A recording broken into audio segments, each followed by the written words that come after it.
Mr. White. Congressman Ferraro, I'd like to ask you about civil rights. You have in the past been a supporter of tuition tax credits for private parochial schools and also of constitutional amendment to ban busing. Both these measures are opposed not only by your running mate, but by just about every educational and civil rights organization in the country. Now that you're Mr. Mondale's running mate, have you changed your position on either of those? With reference to the busing vote that I cast in 1979, both Fritz Mondale and I agree on the same goal, and that is non-discrimination. I just don't agree on the same direction he does on how to achieve it.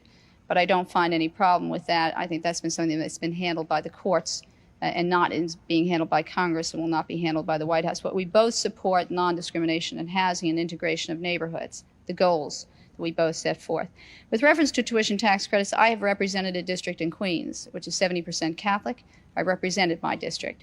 Let me say as well that I have also been a great supporter of public school education, and that is something that Fritz and I feel very, very strongly about for the future of this country.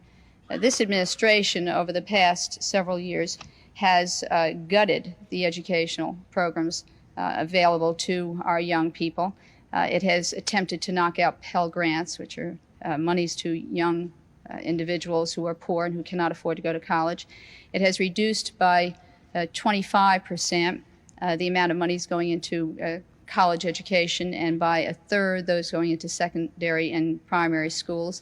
But Fritz Mondale and I feel very strongly that if you educate your children, that's an effort and the way that you build up and make a stronger America. With reference to civil rights, I think you've got to go beyond that. And if you take a look also at my record in the Congress and Fritz Mondale's record, both in the Senate as Vice President, we both have extremely strong civil rights records. This administration does not. It has come in the Bob Jones case on the side of segregated academies.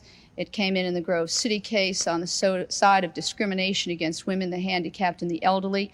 As a matter of fact, in the Congress, we just passed overwhelmingly the Civil Rights Bill of 1984, and this administration, the Republican-controlled Senate, just killed it in the last week or two in Congress. So there is a real difference between how the Mondale-Ferraro administration will address the problems of civil rights and the failure of this administration, specifically in that particular area.